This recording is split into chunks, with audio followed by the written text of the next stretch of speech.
There we go. Okay. I'm going to wait a few seconds for whoever wants to watch this to watch. I mean, this really is just for me because I don't expect anybody.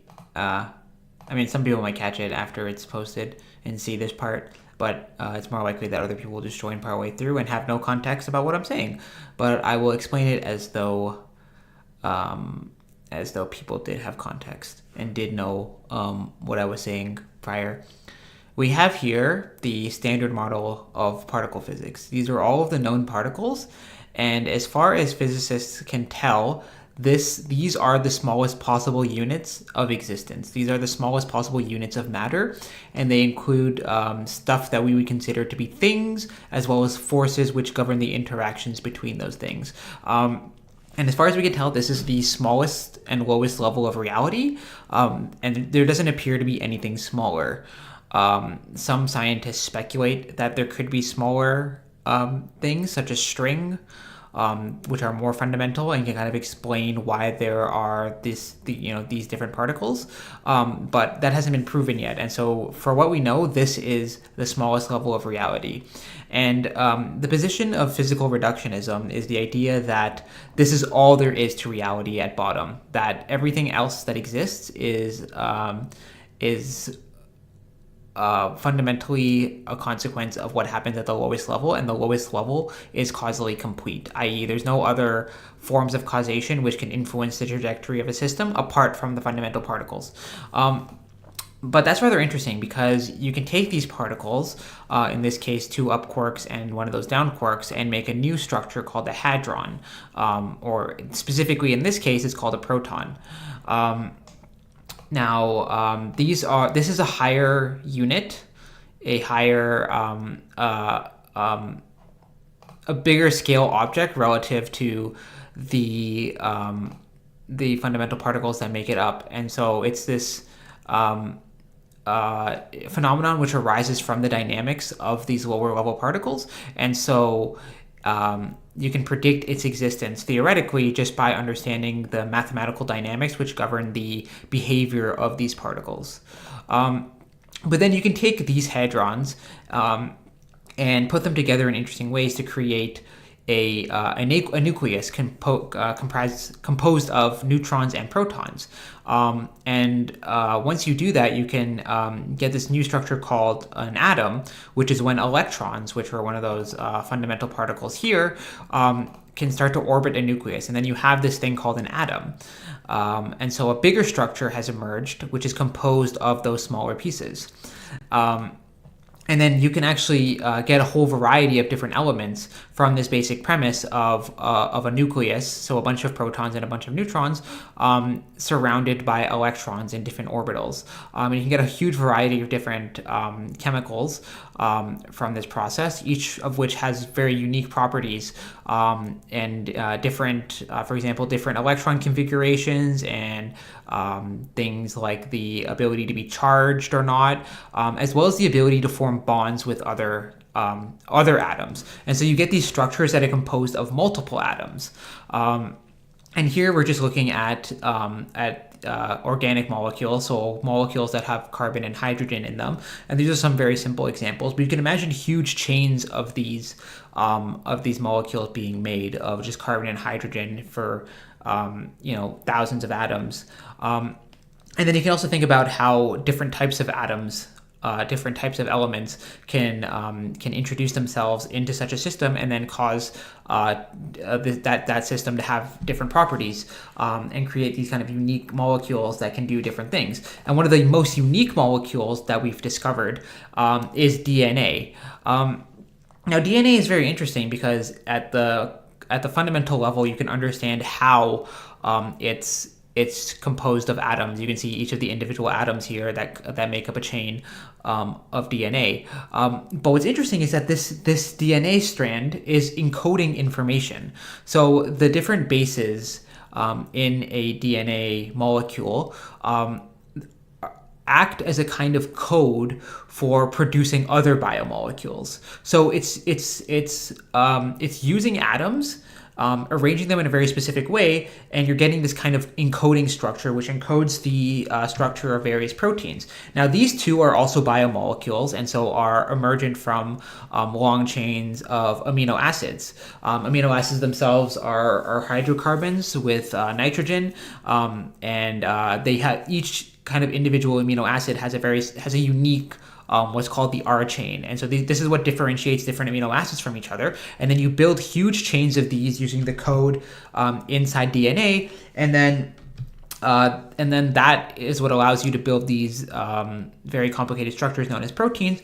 And proteins themselves have the ability, very often, the most important kinds of proteins are enzymes. And what enzymes do is that they can synthesize other molecules. So you have a molecule, you have a molecular structure that's very complicated, and it's able to make other molecules and can make very complex molecules.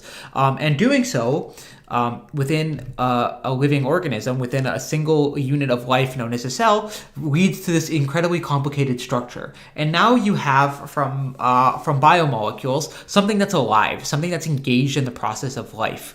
And so you can see how those biomolecules, starting from the very lowest levels, can interact in various ways and play different functional roles within a system to give rise to a cell, a single-celled organism, which is engaged in this process of metabolism and entropy and replication, which is very unique, let's say, compared to what ordinary matter can do. So you can get a very complicated arrangement of matter to engage in very surprising behavior, and this is just known as emergence, generally speaking.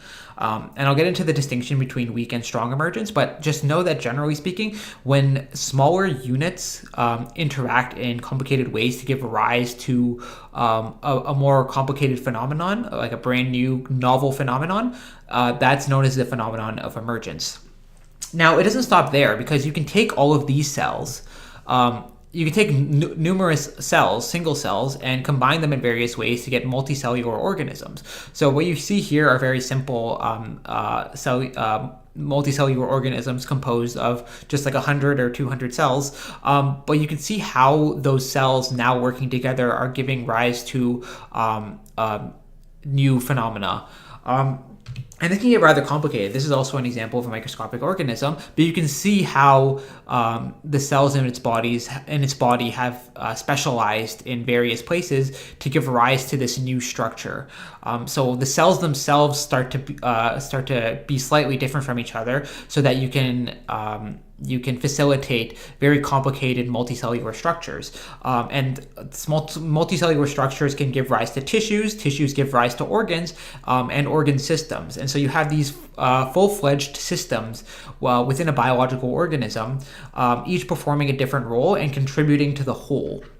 So a whole organism is comprised of a huge number of cells. The cells themselves are divided into tissues, and the tissues themselves comprise organs, and then those comprise organ systems. And so, and just looking at the huge diversity of life on Earth and the various forms which living organisms can take, you can see how this process of multicellularity can give rise to enormously complicated structures and a very wide, diverse array of structures, and this is all being facilitated by matter at the lowest level. But then you can also take these individual units. So, like for example, a human being is a holistic system which arises from a huge number of different systems and different various arrangements of matter. But then you can take human beings and then multiple human beings and arrange them into something like a society or a city or a nation, and these are larger collections of individuals.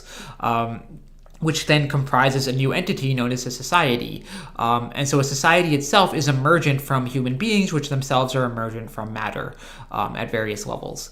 And then it's a good question to consider whether you think a society actually comprises a legitimate type of entity, or it's just kind of like our minds deciding to call this a concept for the sake of simplicity. But I would argue that a society is very much a real phenomenon, but we'll get more into that later. But then within a single organism, you also have kind of various scales of emergence. And so, we can look at an entire society and see how how a society emerges from individual humans, but within a human and within their nervous system, we have this very complicated process of electrical impulses being sent between different parts of the body in order to create mental experience, in order to have sensations and feel emotions and perceive the world, as well as to have our own thoughts. And you can see how the neurological connections within the brain are incredibly complicated. There's a huge amount of wiring going on, giving rise to our mental experience.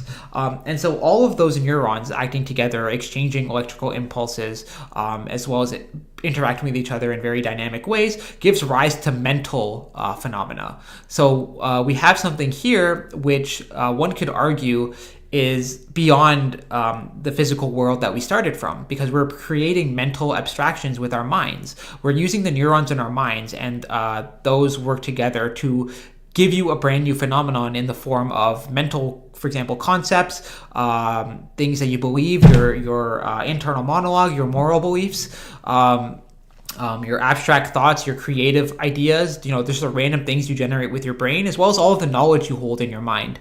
You can create these kind of abstract things within your mind. And again, it appears that this emerges from matter, but perhaps are themselves non-material. But then what about something like economics? Because economics, what we've been doing so far are describing phenomena. And when we started, we could see how all phenomena arise from material things, but then now we're starting to get into the domain of things that are not exactly physical, or it's hard to pinpoint their physicality. The reason is because with economics involves humans, it involves the human mind, and it involves concepts like value. And so, for example, the motion of money, it's not going to be purely dictated by physics, because what we see in money is an arbitrary value which our minds have put there. Well, not arbitrary, but based on our opinions or based on our ideas about value. That's what causes money to have value. And so money is this intersubjective phenomena which involves things that are non-physical and things that are physical. And then what about something like language? Because language is also a phenomenon in the universe, and yet I wouldn't necessarily call language physical. It can involve a lot of physics at the level of your brain, but it seems that the words we say convey information which goes over and beyond the physics, let's say. We're able to use words to link meanings, as well as the fact that language exists as a kind of distributed network of different nervous systems which each agree on the meaning of these words. And so the reason I'm speaking and you can understand what I'm saying is that we generally have a rough agreement that these sounds correspond to those particular meanings. And so it seems to be something that's distributed mentally amongst many people, and so is emergent in that sense. But what about other phenomena? What about something like music? And now we're reaching a kind of level of abstraction where it's hard to see where the physics, obviously the physics is always in the picture, but you're starting to see phenomena where what's going on appears to be beyond physics. Like when you hear music and you feel those sensations, and something is going on within your nervous system, it seems that the physics picture doesn't account for all of this. But then what about a phenomenon like science? And I don't mean science in the sense of like the way the world is, but rather the ability for humans to determine the way the world is through investigation. Because science isn't just, the way the world is objectively. It's a process which humans engage in to understand the world. So what is this process? Does it actually exist? Does it exist in any material sense? And then what about the technology that we create? Because we create these using our minds and using our understandings of the world and how things work. So understanding seems to be producing something in the universe. And so causally, it's hard to see this as being a purely material creation because it came out of our minds. Furthermore, do these technology have properties that are novel and different? Just think about a computer and everything that your computer is capable of doing. What kind of a phenomenon is that? Is it really simple at the lowest levels? Because all of these phenomena appear to arise from fundamental physics, because I started at the lowest level and I worked my way up to show that that these phenomena start with matter at the lowest level and then emerge out of matter. But the question we want to ask is, which is the kind of thing that we're debating, is would you be able to predict the behavior of these higher level systems just from the dynamics at the lower level? So if you started with just those fundamental particles, and you applied this equation. So this is the Lagrangian for the motion of particles or the behavior of particles. The real form of this equation is very long, but in theory, it's completely deterministic. And in theory, all you needed to do would be to plug in the parameters for every particle, and this would tell you how those particles would evolve over time.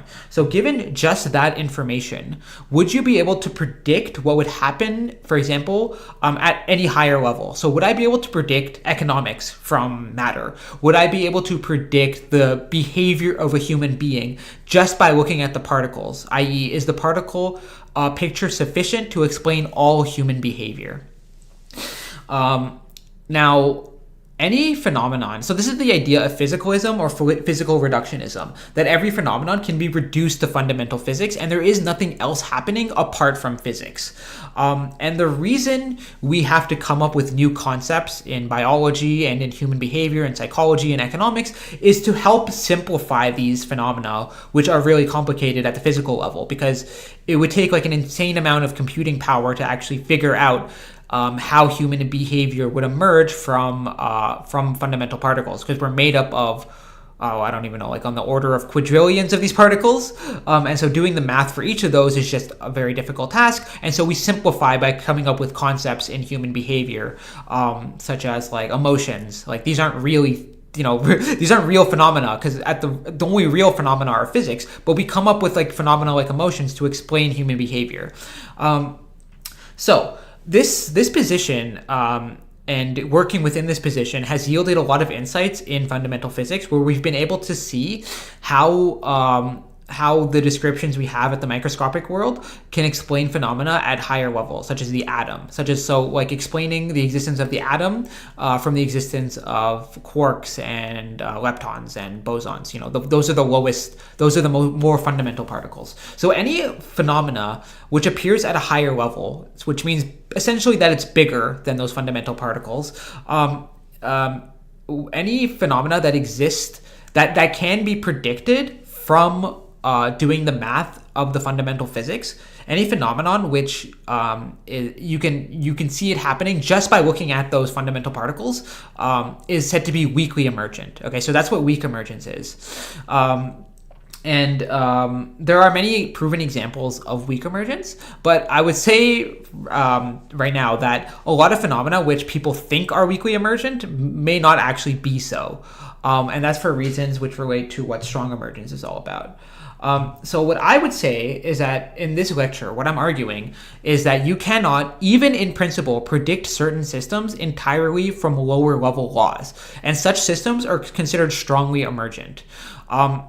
What this means is that in the scale of the universe and the number of phenomena which appear in the universe, you have these different levels of existence which start to exhibit properties and behavior which have no relevance to the bottom level. In other words, you can't predict the behavior of a holistic system, such as a human, just from the knowledge of its particles. Okay, because at a certain point, that system reaches a level of complexity where it has new properties, and these new properties exist at the higher level, but not at the lower level. So, for example, like something that's true about culture, something that's true about mind, for example, something that's something mental. It occupies a domain which is irrelevant to what's happening at the material level. The material level facilitates the the possibility for there to be mental experience, but mental experience in and of itself arises from a holistic system of neurons working together. And that new thing has to be considered a real entity. It can't be reduced to the sum of its parts because a new entity has emerged from multiple parts interacting. So the whole is not equivalent to the sum of the parts, and knowledge of the parts is insufficient to understand the whole. You can't understand a whole culture just by looking at all of the matter, because cultures behave in ways that don't correspond to the way matter simply behaves, because matter just follows the rules of math, but something like a culture follows other rules and other concepts, and other systems which don't exist at the lowest level and can't be expressed in purely mathematical forms. And so what this is basically saying is that phenomena that exist in the universe at larger scales are real phenomena. They're not just like things that appear a certain way, but really at the bottom level, it's just math and particles. No, these are real phenomena, and they behave in ways which don't follow just from the fundamental laws. And so each thing that arises from smaller things, each kind of domain, occupies its own level of knowledge and involves rules or concepts which simply don't exist at a lower level. The mind is a good example because mental concepts, such as ideas, such as like your imagination, if you close your eyes and like picture something, that thing that you've pictured appears to exist in a different space relative to matter because it's abstract, and because it's so the way we think about this is that you can imagine like a lot of neurons interacting, firing, and interacting with each other. And what we're trying to say is that this activity, which is physical, is doing something, giving rise to something which is abstract. So you close your eyes and you see an elephant, for example. If you imagine an elephant, you can see that image, assuming that you can produce mental imagery, because not everybody can. But assuming that you can, and that you have a mind's eye, you see like a mental image of an elephant. Now, what I'm saying is that that mental image in and of itself is not physical. It involved a bunch of physics happened in your brain, but that physics gave rise to a mental thing. Okay, so the mental thing itself is non-physical. It's like this computational program that's arisen out of your brain doing things at a physical level, but in and of itself is not physical. So realized in a physical way, but not in and of itself physical. But you can show that such mental concepts must be real, in the sense that they have causal activity upon the world. So it's not as if a bunch of neurons fire in your brain, you see something, but that something is actually irrelevant for your experience. And it's just the neurons pushing each other that causes you to do what you do. No, the mental concept itself has causal effectivity. It's able to cause the universe's trajectory to change. And we know this for sure because if you're conscious of something, if you know a fact, it causes your behavior to be very different if you didn't know it, if you were unconscious of that fact. And you can think of like science and learning as putting more consciousness into our brains about the universe. And it's that abstract consciousness that allows us to know things, and it causes our behavior to change. So if we know about, for example, bacteria, we know to wash our hands. And so our knowledge of bacteria is causing us to behave differently. The knowledge itself, it's not the specific neurons in our brains. The specific neurons in our brains are actually being caused or being causally influenced by the mental concept. So you can think of this as being like bidirectional. So first, the neurons work together to create a mental concept, and then that mental concept then has a downward influence on the neurons to change our behavior. So the mental concept was itself an important step in the chain of causation which led to this human behavior. And so things like mental concepts they arise from matter, but are fundamentally different from matter. Another example would be like a moral belief, because a moral belief is itself an abstract entity. Again, it could be facilitated by matter, but different arrangements of matter might give rise to the same moral belief in different people's minds. Okay, so this shows that the moral belief must be something apart from the matter, over and beyond the matter. And you can show that excuse me, a society that has one moral belief will behave differently compared to a society that has a different moral belief. And so this shows that the moral belief itself must be causally effective. And so this mental idea that exists in our mind must, in a sense, be real. And it's a fallacy to consider something non-real if it's non-material. Non-material and non-real are not the same thing, but this arises from the assumption that all things must be physical. And it's not possible for there to be anything non-physical in the universe. But this is not the case because non-physical things can come into existence through emergence. Economics is very much is quite a good example of this because you can think of trying to understand the motion of money and the way money moves through the economic system just on account of matter, and just like trying to use the Lagrangians for each of the particles in these dollars and in these euros. To predict the motion of the euros, but that's not possible because the motion, like the reason these euros move in such a specific way is because our brains impose value upon them. We look at them, we see that 100, and our brains value it more. We see something mental and intersubjective is influencing how these objects are perceived by living organisms called humans. Okay, so now you have to, if you want to predict the motion of money, you need to add value into the Lagrangians of each of their particle motions. But again, what this is showing is that the particle motion is really irrelevant at that scale, because obviously the way money moves is not going to be determined by the Lagrangian anyways. It's going to be determined by something over and above the Lagrangian, i.e. the value which humans impose upon matter. Now, I want to talk about this example of DNA because I would say that DNA, and a lot of authors have come to this conclusion, DNA is strongly emergent. Now, you might be thinking like, okay, well, I understand how mind can be strongly emergent because mental concepts are abstract, and then things that involve mind, like economics, how that's strongly emergent. But DNA is clearly physical, right? Like it's made of atoms. It's not even you can see these individual atoms and how they comprise a DNA molecule. So DNA is just physical, right? So shouldn't its behavior follow from the laws of physics? And the answer is no. And you can show this in a few different ways. There's a few different ways that DNA's evolution through time can't be predicted by pure physics. For one, DNA is subject to evolution by natural selection. Now, if you think about it, this is a brand new concept which doesn't apply to mere matter. Like, I can't talk about evolution by natural selection to individual electrons. But to a structure like DNA, which encodes information about a living organism, it is subject to evolution by natural selection. And so the existence of DNA in the modern world, i.e. in each of your individual cells, it preserves a record of the past and was influenced by this process of being modified through natural selection. But natural selection can only occur if there are random mutations.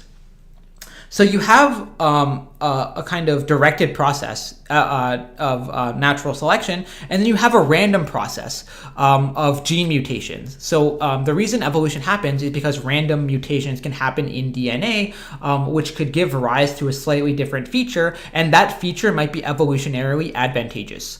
So DNA is preserving a record of the past, but its evolution forward in time is unpredictable because it involves random events, random mutations, which are unpredictable because they could be just completely just like random, like they're stochastic, and so you couldn't have predicted what was going to happen beforehand.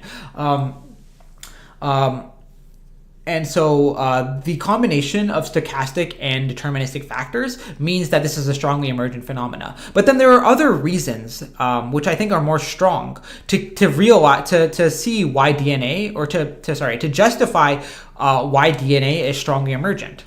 Because remember, the idea of strong emergence is that a new property or like a new phenomenon has come into existence. And the new phenomenon which has come into existence here is the fact that I maybe should get rid of this slide.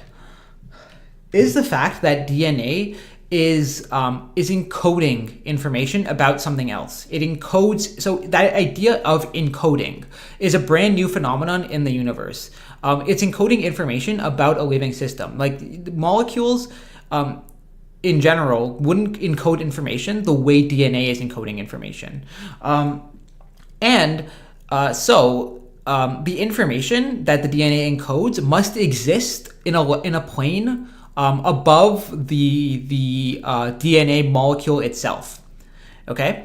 And the reason for this, now I understand. Now I remember why I put this slide here. The reason for this is because if you take two identical strands of the exact same DNA, so you take two copies, exact identical copies of the same DNA, that DNA will be informationally, those two different strands of DNA will be informationally equivalent to each other. Okay, so they carry the same information about the organism, yet they're two separate molecules made of different matter. So different atoms have been arranged in a particular way, but the information content with respect to the organism is exactly the same. So you have different matter, and yet something about the matter is exactly the same. So the encoding must be something over and above the matter, not merely contained in the matter, because you can get a different arrangement of matter and have the exact same encoding. And if I put both of those strands of DNA into a gamete, which is a new cell, those will develop into the same organism. That's what cloning is. So you can make the exact same organism using a completely different set of matter. The reason is because that matter is expressing information, and that information is contained in both sets of DNA, and it's that information which is over and above the mere atoms, let's say. So there's information being expressed which is more than the atoms which are being used to express them. And proteins have been shown to also be strongly emergent. I realized I forgot to cite this person. Because of a concept known as irreducibility. This is the idea that in order to get that new property, you need all of the components that are necessary. And if you're missing one of those components, you won't get this property. And so they showed that the ability for proteins to act as enzymes is subject to this irreducibility problem, where you need exactly the right combination of amino acids to get that phenomenon.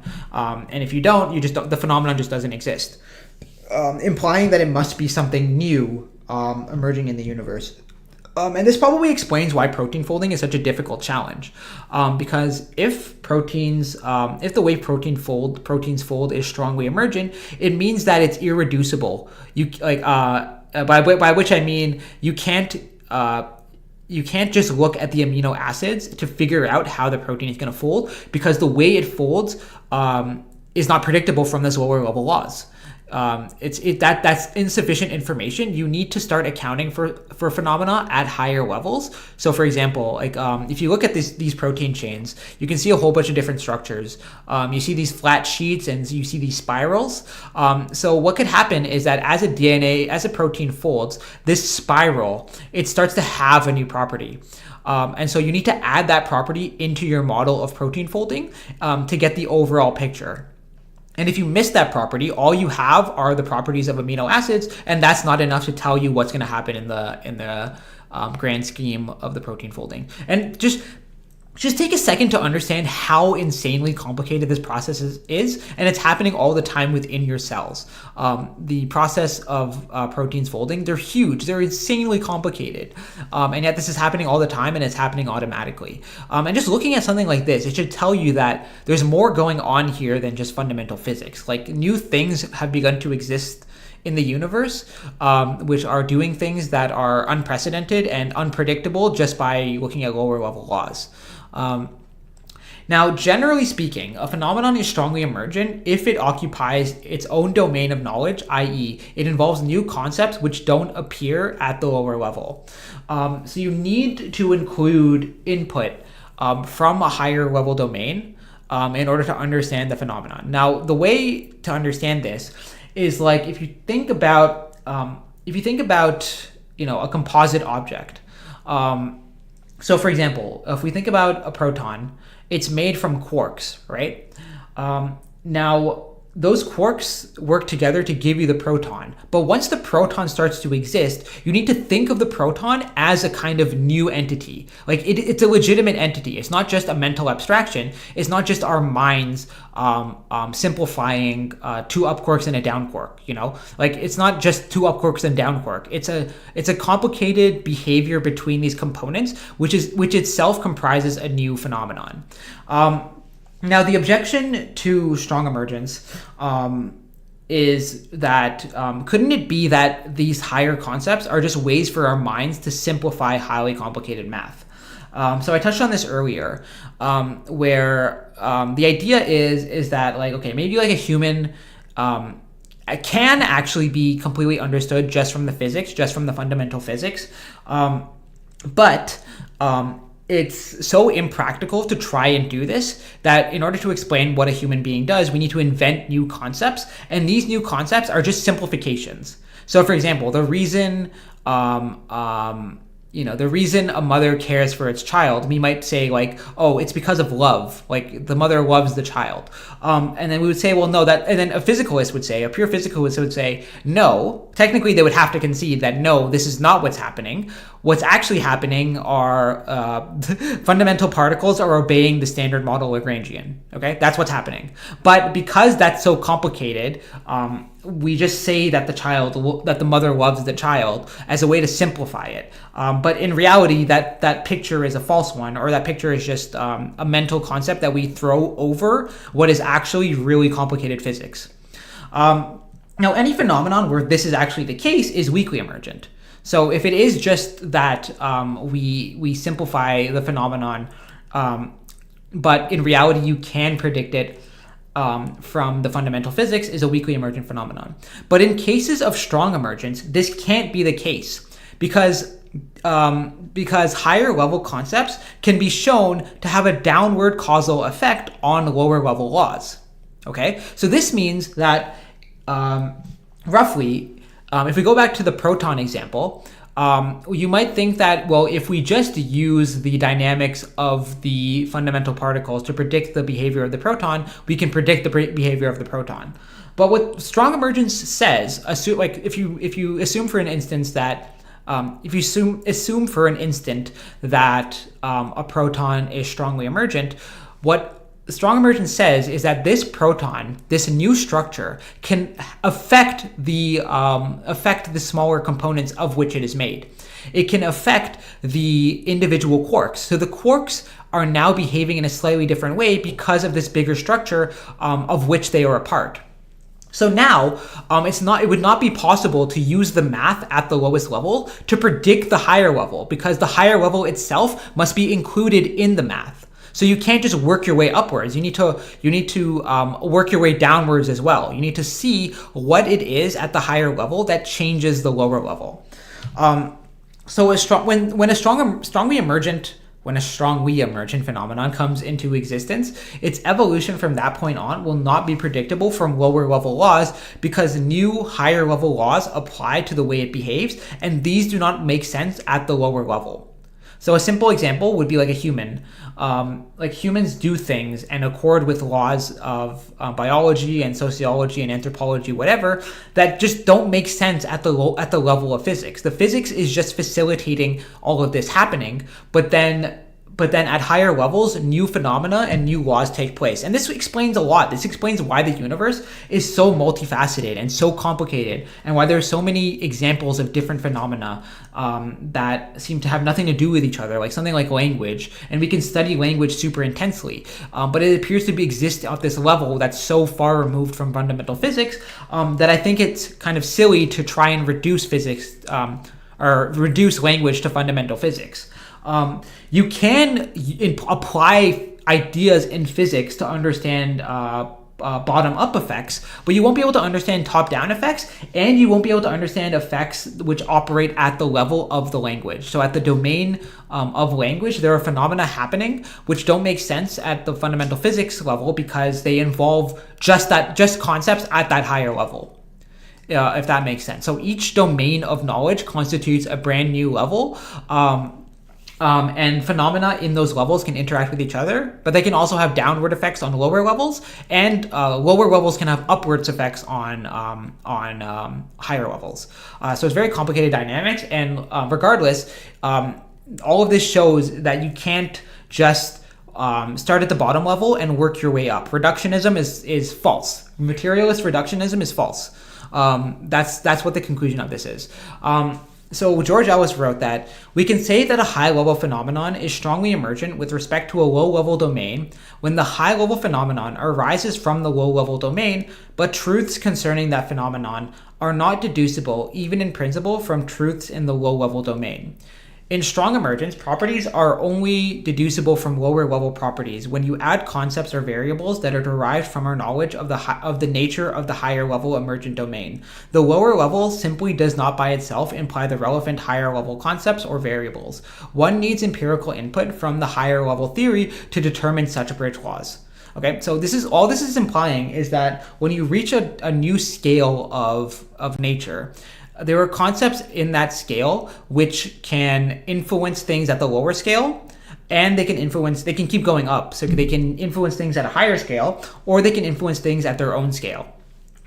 And you can only understand these concepts. You can't predict these concepts in a bottom-up way. What you can do instead is observe the thing in nature and then realize what the law should be, and then apply that to your overall picture to get the complete physics, if you want to just do a physics approach. Now, if that was a very complicated sentence, don't worry, I'll explain it in more detail soon. But you can understand this idea of new concepts applying at the level if you think about something like biology, because in biology you have concepts like evolution, the fact that life evolves through evolution by natural selection. This is a concept which, again, it's hard to make sense of in purely physics terms. You need to explain it at a different level, and so the fundamental physics does not come into that picture at all. Like evolution is something that applies to a particular type of molecule, which is able to encode information. It's not something that applies to matter more generally. And also, living things, you can tell that life must be a strongly emergent phenomenon, which is irreducible because life is engaged in the process of life. Life itself is a concept which needs to be applied to living organisms. And so living organisms are, because of the fact that they're alive, means that there's something happening to them which doesn't apply to just particles, because particles themselves are not alive. And so something which can arise from a lot of different particles, i.e. life, doesn't apply to the individual components of the particles. Okay, so if there's a property which exists in the whole but does not exist in the parts, it must be strongly emergent, because you can never show how it can emerge from the parts. Although I mean you can show how it can emerge from the parts, but if it has a new property, that property itself has to be strongly emergent. If the individual parts don't have them. And you can tell this is the case because, a living thing needs all of its parts in order to live. Or like there's a certain number of parts that need to be there in order for life to be present. So for example, if you removed your heart, the matter that comprised your body is no longer alive. It's dead. You've now died. And so, again, this shows that the process of living can only emerge from the synthesis of the different parts working together. And if you remove one of those parts, you no longer have the concept alive. So the process of living has this kind of clear-cut barrier, which means that living itself must be something different from merely particles just being particles. But then also like the behavior that life engages in, things like perceiving their environments or evolving new properties, like these frogs evolving toxic, poisonous fluids that excrete from their skin. Like these are brand new things, because living organisms have to survive. So the idea of survival and teleologically oriented survival. So living organisms, their purpose is to survive. Something like purpose itself does not apply at physics levels. It applies at a biological level. So something that a living being can engage in, i.e. the concept of purpose, the concept of teleology, the concept of survival, the concept of reproduction. These are all existing at a level of biology, which again has no equivalent in the fundamental physics. Living things engage in things like predation, hunting other living things, metabolism. Think about it. Like, when did the first living organism start to hunt other organisms? When did that occur? When did life start to use other life to survive itself? And so again, like, it's hard to just see how this is physics at its most fundamental level. Clearly, new things are happening, and life in particular is a very great example because of the huge number of different forms that life can take. And all of this is facilitated by the process of cellular division and the way the DNA in our cells can mutate. Which is a random process, but a random process which leads to change in DNA over time. And so the information in DNA is preserving itself, even if the individual molecules that comprise the DNA are not preserving themselves, showing again that the information must be something that's over and beyond the mere particles. And just like, for example, the various forms that living organisms can take, the different the huge amount of structures that are possible, and the huge variety of forms that living organisms can take, and just the fact that they map information not just about their own structure but about the environment. So a polar bear living in the north will have different fur compared to a black bear living in a forest. And so those are reflections of the environmental consequences that they're exposed to. And so you have to take, so even in biology, it's not just that living things have top-down effects on physics. There are other top-down effects influencing biology, such as the environment. The environment as a whole can influence the way an organism behaves and the way its DNA evolves over time. And so that's an example of another top-down effect. And even like something like the fact that life is fundamentally a way of resisting entropy. So entropy is the law in physics, a fundamental law that all things will tend to disorder. But life seems to be a pocket where that isn't true, where living things are tending towards complexity and not entropy. And so they're resisting entropy. And you can say, in a sense, on a small scale, living things are breaking the laws of physics. Now, you can say overall that the laws of physics aren't being broken because entropy, in order for life to do this, entropy needs to increase overall. So the overall entropy of the universe is increasing. But you have these small pockets where that isn't true. And so there's a rough sense in which living things are breaking the laws of physics, at least at a certain scale. Not overall, but maybe at the scale of those living things. And even the fact that living things have evolved intelligence and the ability to perceive their environments and solve problems, problem solving. Like, these are new things which living things can engage in, but to reduce that all to fundamental physics would miss vital components of the picture. Now, even human behavior and much of what we do doesn't make sense from the purely physics perspective. It's not reducible to the behavior of constituent particles. For example, engaging in the act of creativity, creating a sculpture, because something like that first exists as a mental concept within your brain. So a mental idea is now influencing the way wood is moving and the way your hands are moving, and creating this thing which didn't exist before, which existed entirely as a mental phenomenon and now exists in the real world. You can't explain how that wooden sculpture came into being without positing non-physical entities being involved, including a human, including what a human does, and the things like economics and marketing, or the market for people to buy something like this, the value people might see in it, or like the creative value that the artist puts into it. These are all non-physical things. Something like music and creating music. like becoming a drummer. It exists entirely as a mental concept within your brain, but then somehow the ability to the fact that you are a drummer comes into existence.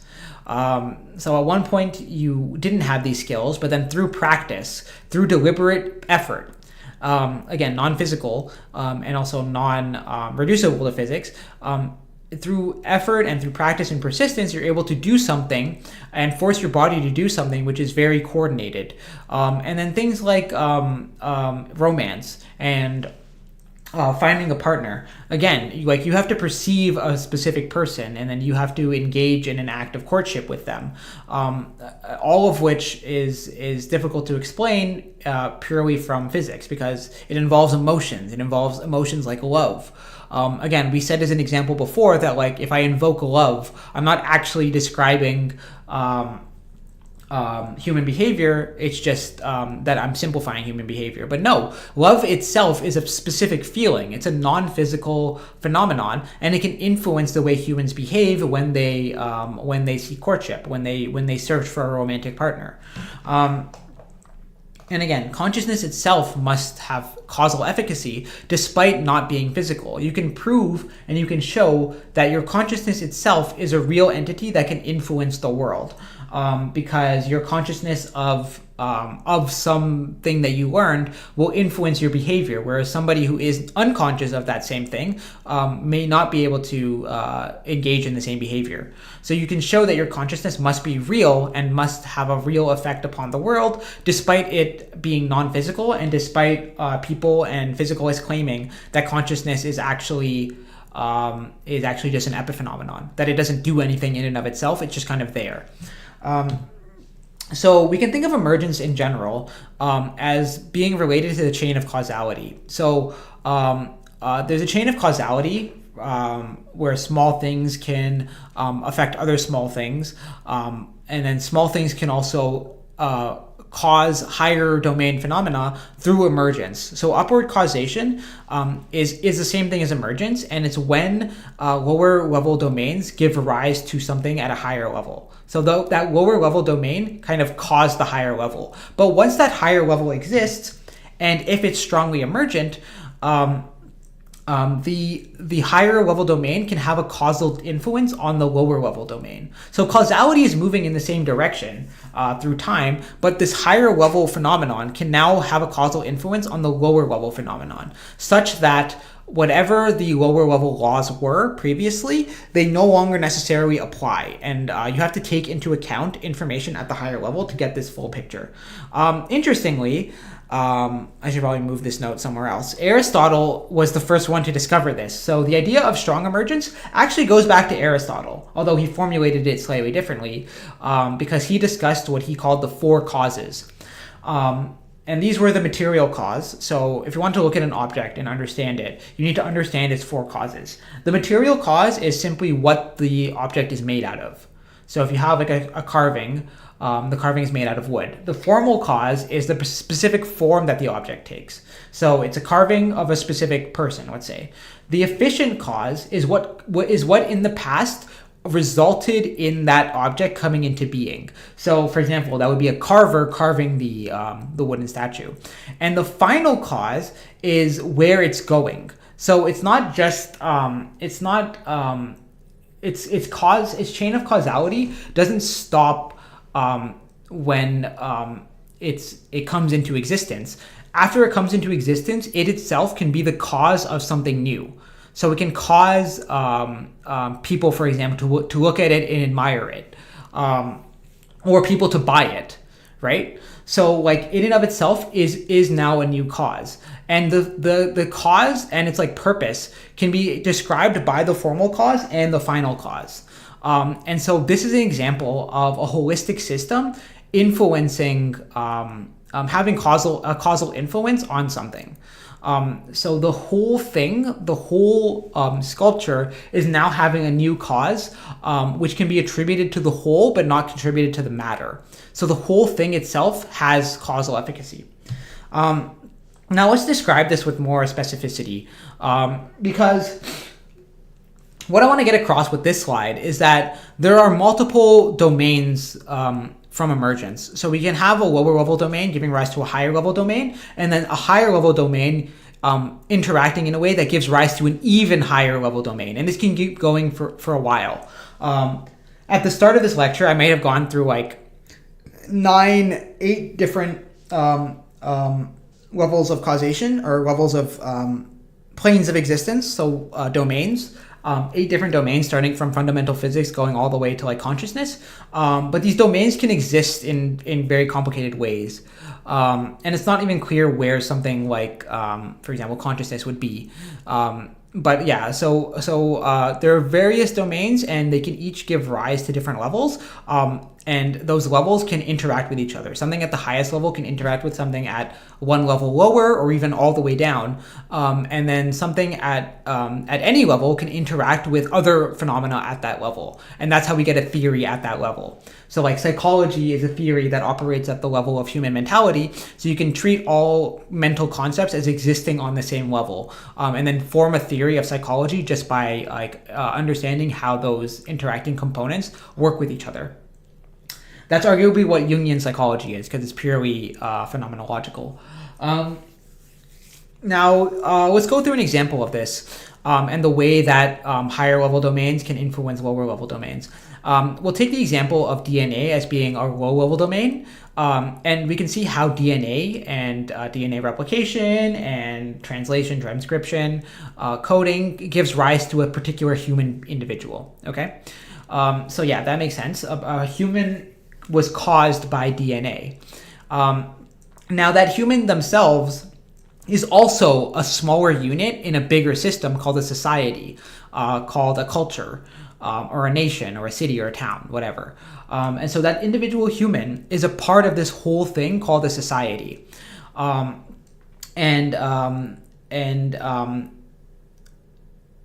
do I want to put this?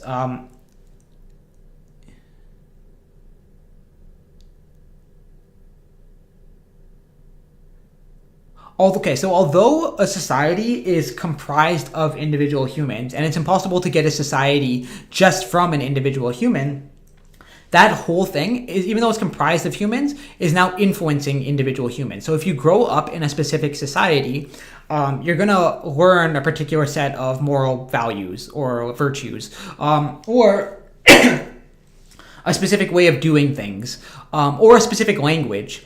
So your society overall is influencing the language you speak. So even though you are a part of a society, the society itself has a kind of causal influence on you. So you form a part of it, but then it has a downward causal effect upon its components. So that's a very clear example of a higher domain, a society, influencing what happens to a thing which that society is composed of. So the whole thing, the whole society, has an impact on the individual humans, even though the society itself arises from those individual humans. So this is the humans forming society is upward causation, is emergence, but then the society itself has a downward causation, also known as realization, upon individual humans. But then this can keep going. Okay, so you can see how the human as a holistic entity can influence their DNA. So you might think your DNA is something that's fixed or it doesn't change over time, but a person can actually alter their DNA. So the entire system of a person can engage in behaviors that cause DNA to change through epigenetic mechanisms. So this is basically just mechanisms that cause your DNA to change in your body while you're alive. So for example, if you decide to, there's probably more specific examples, but if you decide to become a swimmer or something, it's possible that you doing that change will result in epigenetic changes to your DNA. And so you, at the human level, doing a human activity that doesn't exist at any other level, is causing changes in your DNA. And then you can see how, for example, society might also have the same effect. Society can also, through this chain of causation, going from the individual person, going through the individual person, can then influence the DNA methylation. So it's very interesting. You have one way causation and then the other way of causation. And these two kind of link to each other such that the lower level is insufficient for understanding the chain of causation.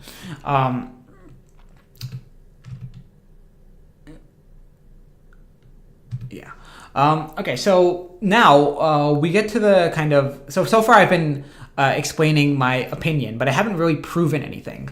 I haven't proven that strong emergence exists because it's extremely difficult to do so.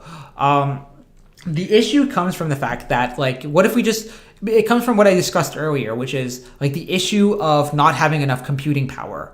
The fact that we just don't have enough computing power, maybe that's what's preventing us from proving that something is actually weakly emergent, but it actually is weakly emergent, you know? Like, it's just that we haven't been able to test it. That's an objection you hear all the time, and it's what physicalists believe, that like human behavior can be understood from particles. It's just really, really difficult to do so. But I've seen other authors who quite intelligently make the argument that you should actually assume that a phenomenon is strongly emergent and then falsify it. So falsify this hypothesis by proving that it is weakly emergent. And if you can't prove that it's weakly emergent, this increases the chances that it's strongly emergent. But we want to ask a more fundamental question, is that can we prove that strong emergence exists? And the answer is yes, we can, and we have. We have shown that strong emergence is a thing in multiple systems. But the most, let's say, the biggest smoking gun for its existence comes from studying a system that we have invented, i.e. computer transistors. So these are the individual circuits inside your computer that are really responsible for everything in your computer. And so the crazy things that your computer is capable of owes themselves to what's happening in computer transistors. So we've designed these things, and so we can understand their dynamics very well. And so we can use transistors to check whether strong emergence exists, because we can hypothesize that if transistors are weakly emergent, all we need are the lower level laws, which governs the motions of particles, of electrons. So if that's sufficient for determining the behavior of a transistor or of a series of transistors, we can say that transistor logic, or whatever it's doing, is weakly emergent. But if you can show that this is not the case, if you can show that the computer transistors and the fact that they can be used to express logical statements in the form of like and, not, or. So the way you arrange transistors allows you to perform logic with them. And what we can show is that logic, this abstract principle, which is being represented by transistors, is actually influencing the way the electrons behave. So logic itself, and again, the logic is the logic that we've constructed. So it's human logic that we've imposed upon transistors using these logical statements. And basically, we can use these logical statements to answer math questions. And so the logical statements themselves are forcing the electrons to engage in math. It forces the electrons to give us answers to mathematical questions that we pose. But this must be an example of top-down emergence, or of a top-down effect, because the logic itself is causing electrons to behave differently. So how is it possible that logic, which is abstract, is influencing the motion of electrons unless we posit that a higher level is influencing a lower level? And we can prove this mathematically. So we start with the first level. So that we'll divide our picture of transistors into different levels, and we'll start with level 1, which is the level of ions and electrons. So this is the Hamiltonian for the way electrons move, which involves quantum mechanics. But this is basically all we need to know to understand the motion of electrons theoretically. And so this forms the lowest picture of our reality. And then we want to see if this equation is still true as we go up different levels. So the next level we have is just the simple fact that electrons flow in a circuit towards a positive towards the positive side of an electric field. So you have electrons working together to get this complicated behavior. So that's an example of something emerging from the individual dynamics of electrons. And then we have the crystal structure of the semiconductor. So transistors are made of semiconductors, and so a semiconductor is a material that can conduct electricity or not conduct electricity, depending on so it can conduct electricity or it blocks the conduction of electricity depending on what you do to it. So in this case, that'll be in the next slide for the transistor. The important thing here is that this crystal structure is a kind of new thing that's changing the electron dynamics. Okay, what you do is you take silicon and then you inject a small number of atoms of a different substance, and you can get these new properties. And when you put those properties together, you get this semiconducting structure, and then that makes it more useful for us. But also, just note the fact that there's a very complicated dynamic going on involving different parts, and it's not just it's the mechanism is purely physical, but it's giving us a way to manipulate a physical mechanism. Now, at the transistor level, we control the flow of electrons through this gate, through the transistor by an electric field. So if you look at this part that says the gate contact, this is just a wire that's connected to this metal gate. And when we flow electricity through that wire, we create an electric field, and then this opens the transistor. So now electricity can flow. If we stop that electric field, the electricity cannot flow. So we've just created a switch that can turn on and off the flow of electricity very easily. And again, it filters down, this idea filters down all the way down to the crystal structure and then to the electron structure. So we have higher level components that are chaining down to cause this effect. Okay, and then what we can do is that we can take these transistors and arrange them in very different ways. For example, if you want to create an AND, what you do is you take two of these and put them side by side. So electricity only flows if both of them are on. If one of them is off, then electricity won't flow. So that's how you get an AND gate. So you get a logical operation from combining multiple transistors. And then you can create a whole bunch of different logical statements and then put them together to do digital logic. Okay, so you get those gates, you get those transistors, and now because of the way they're arranged physically, you can get them to do logic. Okay, and so you feed electricity through these, and then you get the answers to logical questions that you impose because of the way these transistors are connected. So it's a way to do logic automatically.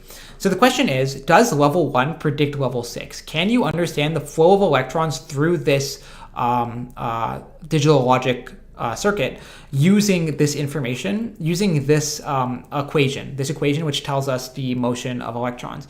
And the answer is no, because the gates are designed to express logical statements. And the structure of these logical statements determines how the electrons move. Okay, so the logic itself is now causing this equation to be insufficient. You now need to account for the logic. This original equation needs to be changed. You need to rewrite it. It needs to be altered so that it accounts for the more complicated mechanisms taking place, which involves the crystal structures, the electric field, and phonons. And so all of these complicated dynamics are resulting firstly from the logic, and then the logic itself kind of filters down through these levels to the crystal structure to change the way the electrons are behaving. And then if you look at this new equation, which you get by modifying the original equation, you see that the source of this alteration, the reason the equation is different, is because of the abstract logic. So logic itself must have a downward causal influence on fundamental physics. The logic itself must be real, and it must actually be having an effect on the way physics is behaving at the lowest level. So you can't actually predict the way electrons would move through a circuit, through a digital logic circuit, just from this electron equation. You need to account for the logic. And then once you do that, you can show that the logic itself is strongly emergent, and so transistors are strongly emergent. And so this is proof that strong emergence exists, and we've shown it in a very simple system that we ourselves designed. Now, if you think about it, this is what makes transistors so powerful. And like all of the insane things that your computer is capable of, like me editing this video, if I edit it, or like you watching this video, or like you connecting to the internet, you running a whole bunch of different programs like video games, all of that is made possible and emerges from these very simple structures. And so us forcing electrons to behave in the way that we want them to is what allows computers to do what they can do. Now, you might be thinking that fundamentally all of this is still just physics, like it's logic which is affecting physics, and so the physics is really the main picture here. But what I want to show is that if you think about what the transistor is doing, it's engaging in activity which doesn't make sense from a purely physical perspective because it's engaging in logic. So yes, the logic on one hand chains down to affect the electricity, but on the other hand, the logic itself is now doing something new. So it itself is giving rise to emergent behavior, i.e. the behavior of performing logical operations. And you can show that this is the case because of something called multiple realizability. What this means is that you can actually do the same thing, logic, using a completely different setup. So you don't need electrons flowing through wires. You can create a logic circuit, a digital logic circuit, using, for example, water. This is an example of a water computer. And it really just depends on the design of those individual boxes. But you can get behavior, which is called doing digital logic, using a completely different system. So the same thing can exist in a completely different context. And that again shows that it must be strongly emergent because the phenomenon itself is being realized in a completely different way. And so it's the same thing expressed in completely different physical terms. And so that phenomenon itself must be brand new. It must not have been implied by the physics itself. It's implied by the mechanisms which enable the logic to occur. And so basically the premise is that answering logical questions, like this, for example, this water computer just adds two numbers. So what's the sum of these two numbers? Answering a question like this is a new phenomenon which hadn't existed in the universe previously, and it can be realized in multiple ways. But even just going to the transistor level kind of obscures things because yes, transistors themselves are strongly emergent, but you can combine transistors to create digital logic, and then digital logic to create microarchitecture. And these things keep chaining up. So you keep getting these higher level things emerging from more and more complicated arrangements of transistors. So your computer is actually a very, very complicated object involving these multiple levels. But each of these levels is capable of doing things which the lower level is incapable of doing. And then you can even show that these higher levels can chain down and have this causal influence on the lowest levels. So my higher level code, so I choose a coding language such as Python and C++, and I write logic in that code, and I tell the computer what to do.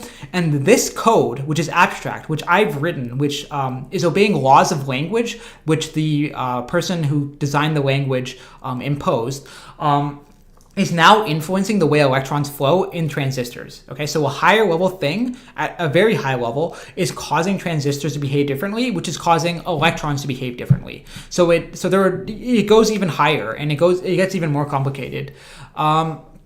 Okay, so I think I'm gonna stop there, or to see what people have said. Nobody said anything. Cool. And take a slight break because I'm a bit tired, but let's see. I mean, the next two parts I can explain in the official video. But yeah, basically that's the argument. And thanks for watching, and I'll let you know. Actually, no, I won't let you know. I'll just do this completely spontaneously. But this is all in practice for a video I want to make on this topic, and hopefully I can make it good. So that's why I'm practicing. Okay, anyways, thank you. Take care. Bye-bye.